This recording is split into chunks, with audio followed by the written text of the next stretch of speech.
Bonjour. Joyeuse fête, joyeux Noël. Martin m'a proposé quelque chose ce matin.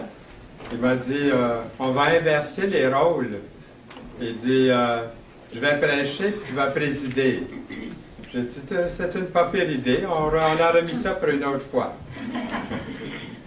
Alors ce matin, comme on a annoncé, c'est « Allons au-devant de lui avec des louanges ». C'est une période de l'année où il semble, c'est vrai, plus facile à aller devant le Seigneur pour lui donner des louanges à cause de la fête. Il y a un petit garçon, je vais essayer d'avancer ça ici. Il y a un petit garçon qui était assis tranquille en attendant que sa mère sorte de l'épicerie. Alors qu'il attendait, un homme s'approche de lui et lui demande doucement, « Pourrais-tu me dire où se trouve le bureau de poste? »« Oui, monsieur. Vous n'avez qu'à continuer, dit le petit garçon. Vous continuez tout droit pour une couple de rues, et puis vous tournez à droite. » L'homme le remercia gentiment et lui dit, « Je suis le nouveau pasteur en ville. Viens à mon église dimanche prochain et je te montrerai comment aller au ciel. » Alors le petit bonhomme s'éclate de rire. Il rit à chaudes larmes et dit, « Voyons, monsieur, vous ne savez même pas comment aller au bureau de poste. » Alors aujourd'hui, c'est ça notre texte, le psaume 95. Et dans notre texte, nous ne trouvons pas un ou deux, mais 3 invitations pour adorer le Seigneur, pour aller adorer le Seigneur. Autrefois, à l'automne, chaque année, les fidèles juifs se rendaient à Jérusalem pour participer à leur fête nationale qui durait pendant toute une semaine, célébrée avec beaucoup de joie. Et peut-être la chose la plus proche de cette fête-là, on pourrait dire aujourd'hui, dans notre culture, ça ressemble à Noël ou à Pâques comme événement. Et le psaume 95 nous invite à la louange et il le fait de 3 façons.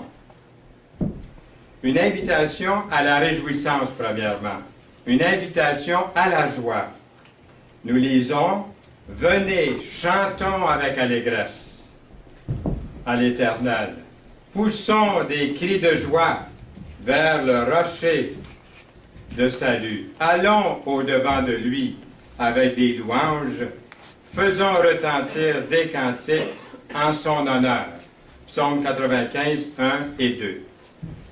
Dans les 2 premiers versets, dans ces versets, nous retrouvons plusieurs enseignements sur l'adoration, les verbes conjugués à la première personne du pluriel, tels que « chantons » et « allons » que nous retrouvons ici. C'est la louange collective. Une invitation à la louange. Dans notre culture aujourd'hui, beaucoup restent, malheureusement, je dirais, à la maison, dans l'intimité de leur foyer, puis ils peuvent tout simplement zapper avec leur poste de télévision, puis écouter une émission, une prédication, une chorale, de la musique, tout ça, ce qui peut être une très bonne chose, mais ils évitent de cette façon-là d'aller rencontrer collectivement la communauté, les chrétiens, l'Église. Et le texte d'aujourd'hui parle de quelque chose de bien différent. C'est tout à fait vrai que nous avons besoin d'être seuls. Le Seigneur a bien dit d'entrer dans sa chambre, de fermer la porte et de prier. Il y a un temps pour ça, c'est vrai. Tout à fait vrai que nous avons besoin de méditer, d'être seuls avec le Seigneur au cours de la semaine.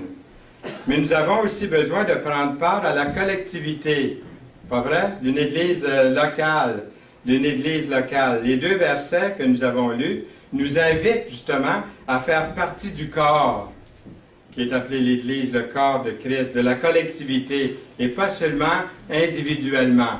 Les 2 ont leur place. Il y a la louange vocale et instrumentale. Tout comme on pourrait penser à tort que le culte où l'adoration ou les louanges, la réunion de louanges est une affaire privée, et ça peut être vrai dans certaines circonstances. De même, on pourrait croire que l'adoration ou la louange est aussi seulement une question de tranquillité silencieuse, de contemplation, de méditation.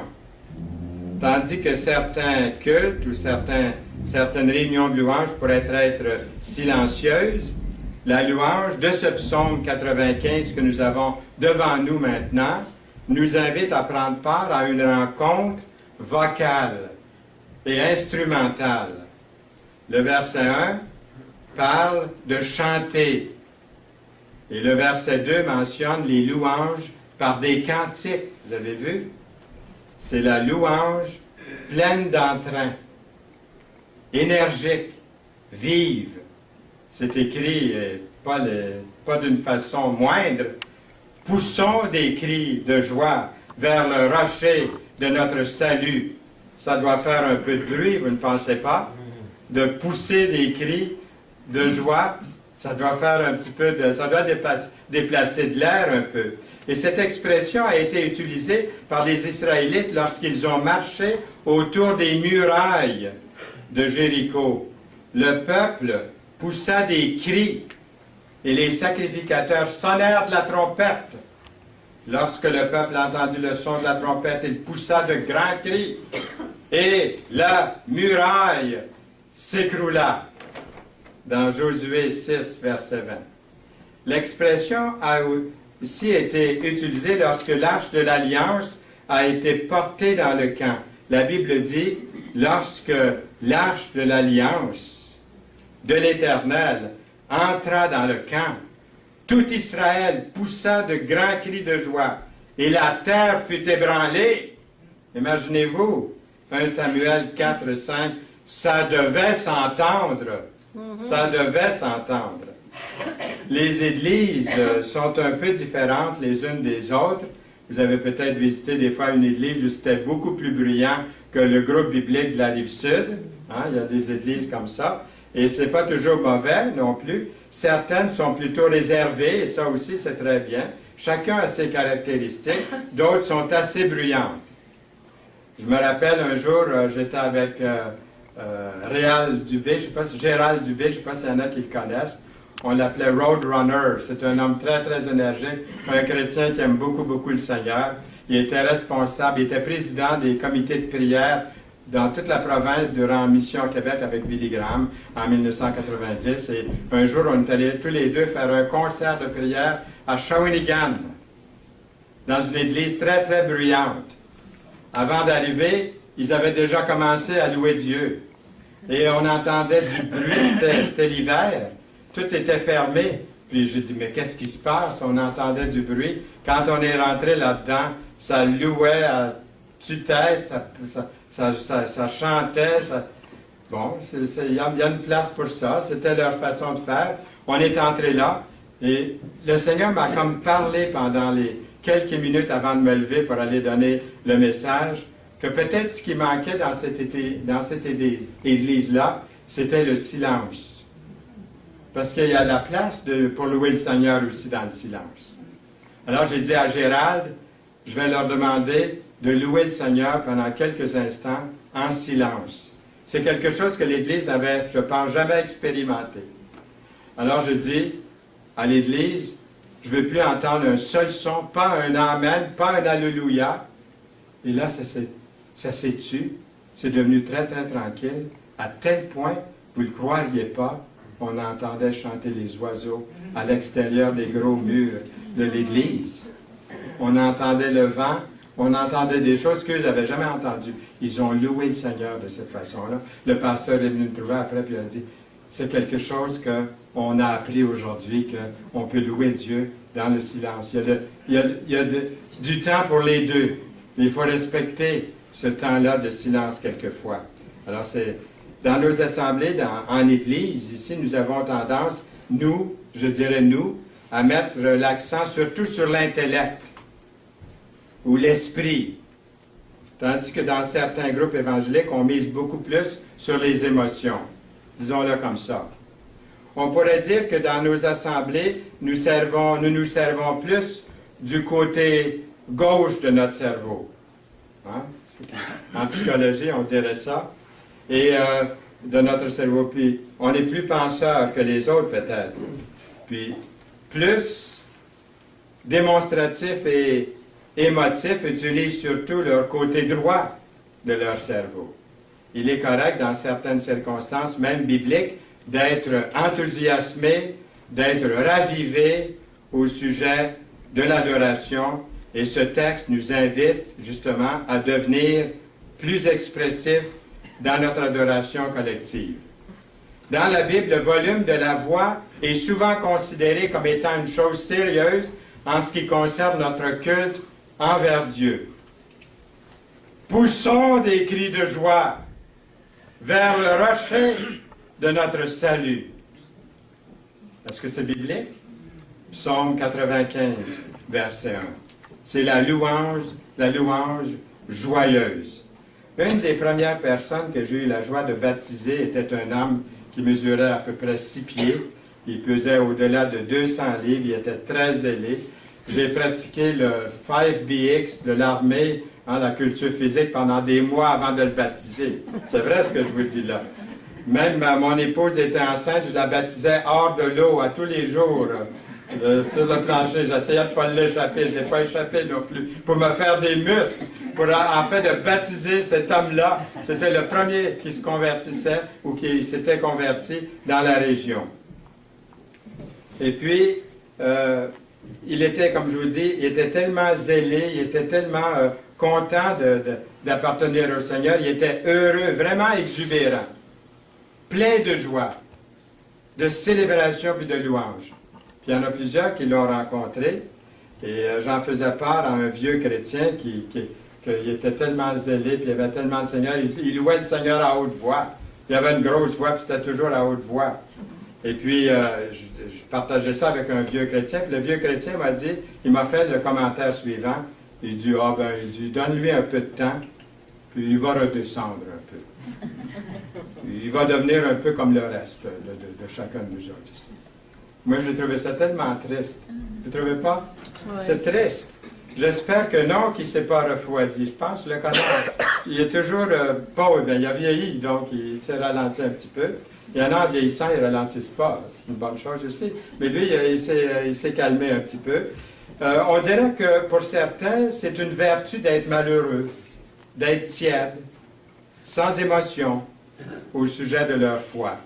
Ils vont assister à une partie de hockey, vous devriez les voir. Hein? Ça se lève carré debout dans le salon, puis yeah! Ils ont compté leur équipe favorite. Mais quand c'est le temps de louer le Seigneur, ça c'est bien. On n'ose pas trop élever la voix. La Bible nous dit que David dansa devant le Seigneur. Et Anna est devenue très émotive dans le temple, au point que le serviteur du Seigneur, le sacrificateur, l'a accusé d'être ivre. C'est l'adoration centrée sur Dieu qui a causé cette émotion chez Anne. Il y a quand même un avertissement, et puis ça c'est dans mes notes, je voulais absolument le mentionner aussi. On ne doit pas devenir exubérant et faire du bruit seulement pour se sentir bien puis émotif. Au contraire, notre culte de louange doit être centré sur Dieu. C'est là-dessus qu'il doit être centré. Et si l'exubérance est un débordement de cette confiance, de cette foi, de cette assurance qu'on a placée en Dieu, gloire à Dieu à ce moment-là. C'est un culte que nous rendons à Dieu. Il ne s'agit pas de moi, il s'agit de lui. Il s'agit du Seigneur. Venez, chantons avec allégresse. Vous voyez, c'est marqué, j'ai souligné, à l'Éternel. Poussez des cris de joie vers le rocher de notre salut. Allons au-devant de lui avec des louanges. Faisons retentir des cantiques en son honneur. Dans le psaume 95, versets 1 et 2. Notre premier devoir, quand nous venons dans la présence de Dieu, c'est pas pour faire du bruit, mais c'est vraiment pour le louer. Et s'il y a du bruit, c'est à cause du débordement de cette louange, de cette affection, de cette ardeur que nous avons envers lui. Allons au-devant de lui avec des louanges. J'ai quelquefois parlé, et plusieurs le connaissent ici pour ses écrits, Henry Allen Ironside était un prédicateur populaire. Il faisait partie des assemblées de frères, telles que nos églises, nos assemblées. Puis il enseignait la Bible il y a 75 ans. Un jour, dans un restaurant bondé de monde, de clients, et lui, il était à Ironside sur le point de commencer son repas, un homme s'est approché de lui et lui a demandé s'il pouvait se joindre à lui pendant le repas. Ironside l'a invité, asseyez-vous, l'a invité à s'asseoir. Puis, comme d'habitude, vous pouvez vous l'imaginer, Ironside a incliné la tête et silencieusement, il a remercié le Seigneur pour son repas. Quand il rouvre les yeux, l'autre homme, l'homme lui dit, « Avez-vous mal à la tête? » « Non, répond Ironside. « Non, je voulais simplement remercier Dieu, comme je le fais chaque fois, comme je le fais toujours, avant de manger. » L'homme dit, « Ah, vous êtes un de ceux-là, vous, hein? » Il dit, « Moi, je ne vois pas le besoin de remercier qui que ce soit. C'est moi qui gagne mon argent, mon salaire, et à la sueur de mon front, et je n'ai pas besoin de rendre grâce à Dieu ou à peu ou à quiconque quand je mange. » Ironside lui répond, « Ah bon? Tout juste comme mon chien, c'est ce qu'il fait lui aussi. »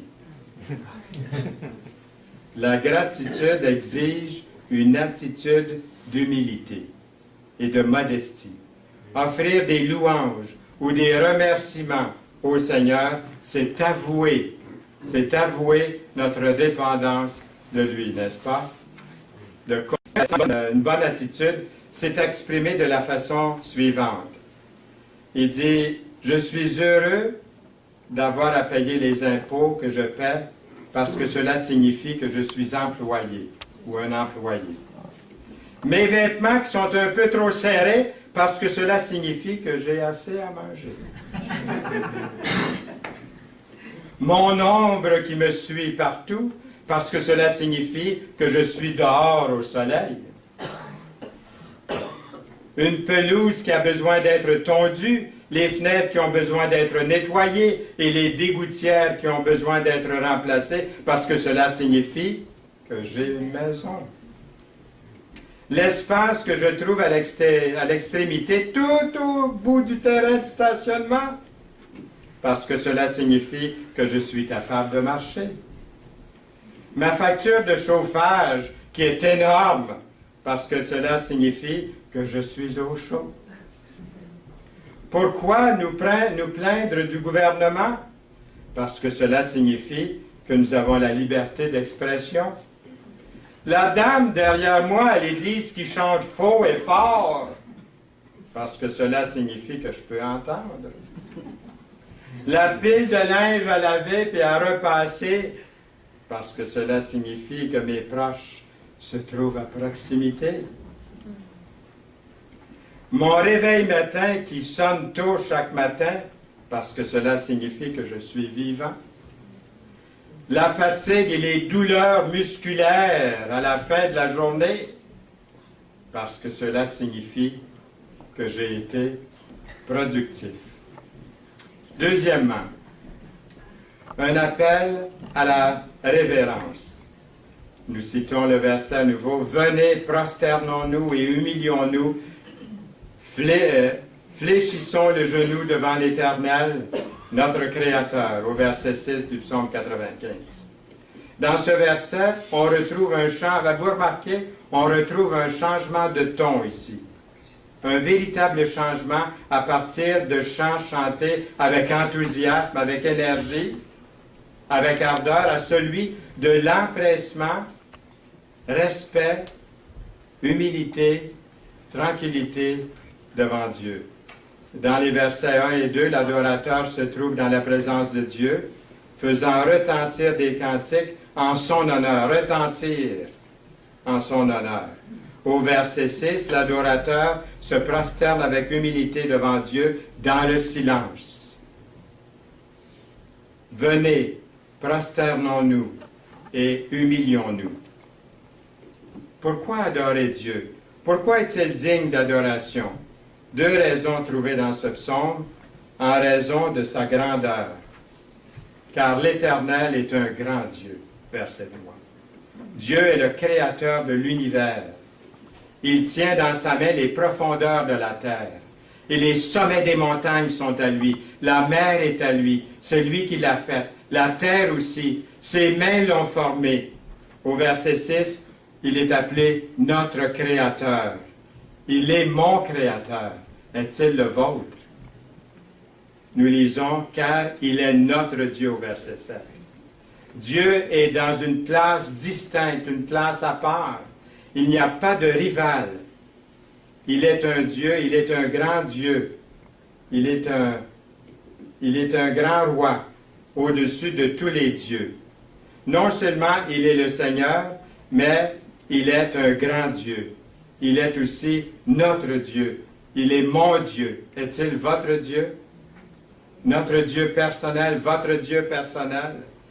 Grâce à la venue de Jésus, nous avons maintenant une relation étroite et personnelle avec Dieu.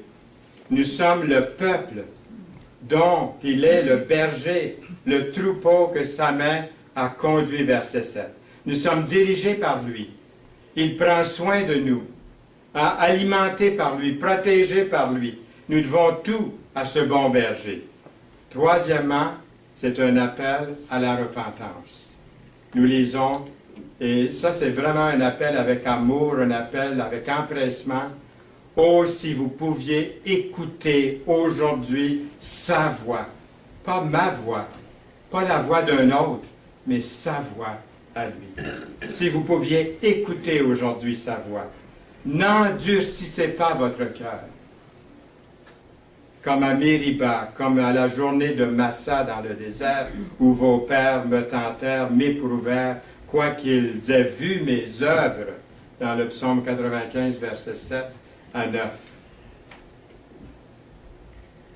Pendant 40 ans, j'eus cette race en dégoût, et je dis, c'est un peuple dont le cœur est égaré, ils ne connaissent pas mes voies. Aussi je jurai dans ma colère, ils n'entreront pas dans mon repos. Les versets 10 et 11 du psaume 95. Vous avez remarqué, le psaume change de ton complètement, a changé de ton à nouveau. Et cette dernière partie du psaume est un sérieux avertissement contre la désobéissance et l'indifférence du peuple. Le texte commence par un appel à des chants joyeux, mais maintenant, c'est tout le contraire. C'est un appel, un auto-examen sérieux de se repentir, de venir au Seigneur. Et dans notre passage, nous retrouvons aujourd'hui à la fois la bonté et la sévérité de Dieu. Comme c'est écrit dans Romains 11, 22, « Considère donc la bonté ». C'est ça qu'il faut considérer. N'est-ce pas qu'il faut considérer la bonté de Dieu? Parce que en Dieu, vous voyez, considérez donc la bonté et la sévérité de Dieu. Il y a les deux. On dit le bon Dieu, mais il y a aussi la sévérité et la justice de Dieu. La patience de Dieu a une limite, si je peux dire. Et le conflit entre le caractère plutôt joyeux de la première partie du psaume et la présente force ou la note d'avertissement très très forte que nous retrouvons ici de la deuxième moitié du psaume est plutôt discordante, vous direz. Une fois que les Israélites quittèrent l'esclavage en Égypte, dans Exode chapitre 17, et qu'ils ont trouvé la liberté par la main puissante de Dieu, ils ont commencé à se plaindre. Ils auraient voulu manger des oignons, de l'ail, des choses qu'ils retrouvaient en Égypte autrefois. Et là, ça leur manquait dans la longue marche au travers du désert. Alors ils se sont plaints, ils ont chialé, pour utiliser notre terme ici. Ils se sont plaints, ils ont grogné sur leur soif et leur faim. Et en raison de leur plainte et de leur manque de foi, ils ont été exilés. Ils ont déambulé dans le désert pendant combien d'années? 40 ans. Allons au Seigneur avec des chants joyeux dans une humble révérence, mais il est tout aussi important de se présenter devant lui avec un cœur obéissant et reconnaissant. Peu importe les circonstances. C'est pour un temps, l'épreuve. Au fond, le message que nous avons, c'est « Venez tel que vous êtes. Venez tel que vous êtes. Dieu vous accepte tel que vous êtes. » Par contre, l'Église doit revenir aux sources de la parole et parler à nouveau du jugement et des conséquences du péché. Il est plus important que jamais de présenter la repentance qu'enseigne l'Évangile. « Venez comme vous êtes » est biblique. Jésus l'a dit dans Matthieu 11, 28. Qu'est-ce qu'il a dit, Jésus? « Venez à moi, vous tous qui êtes fatigués et chargés, et je vous donnerai du repos. » Il est vrai également que Jésus a accepté la femme surprise en adultère dans Jean 8, versets 1 à 11. Mais il est aussi vrai qu'il lui a dit, « Femme, où sont ceux qui t'accusaient? Personne ne t'a-t-il condamné? » Elle répondit, « Non, Seigneur. » Et Jésus lui dit, « Je ne te condamne pas non plus. Va et ne pêche plus. » Et lorsqu'on a préparé le message, Yolande était assise à côté de moi. Elle a dit, c'est une chose difficile à faire. C'est pas facile à faire, va, ne pêche plus, que Jésus dit à la Samaritaine. Et j'ai ajouté, j'ai dit à Yolande, oui, mais ce que le Seigneur est en train de lui dire, c'est, va et ne fais plus ce que tu faisais. C'est ça que le Seigneur lui dit, au fond. Le problème, c'est que pour certains, venir comme vous êtes, trop souvent veut dire rester comme vous êtes. Le Seigneur nous appelle à l'adoration, il nous appelle à vivre fidèlement devant lui. Nous pouvons venir comme nous sommes, tels que nous sommes. Mais nous ne devons pas rester comme nous sommes. Le péché doit être abandonné. En conclusion, 3 invitations pour la louange. Un appel à se réjouir, un appel à la révérence, un appel à la repentance. Notre texte se termine par une révérence à entrer dans le repos de Dieu. Ça, c'est un message qui est extraordinaire dans la parole, le repos de Dieu. Dans le Nouveau Testament, l'auteur de l'Épître aux Hébreux en parle et souligne qu'il y a encore un lieu de repos pour l'enfant de Dieu qui lui demeure fidèle. Dans Hébreux 4.1, nous lisons « Craignons donc, tandis que la promesse d'entrer dans son repos subsiste encore, qu'aucun de vous ne paraisse être venu trop tard. » C'est maintenant le jour du salut, c'est maintenant le jour favorable. Demain, ça peut-être ne sera pas là pour vous ou pour moi. Dans Hébreux 4.3, nous lisons « Pour nous qui avons cru, nous entrons dans ce repos. » La paix, oh la paix que Jésus donne. Je ne la connaissais pas. Tout sur mon chemin rayonne depuis qu'il conduit mes pas. Dans Hébreux 4.11, empressons-nous d'entrer dans ce repos afin que personne ne tombe en donnant le même exemple de désobéissance dont nous avons lu il y a quelques instants dans les Israélites. Posons-nous la question, suis-je son enfant?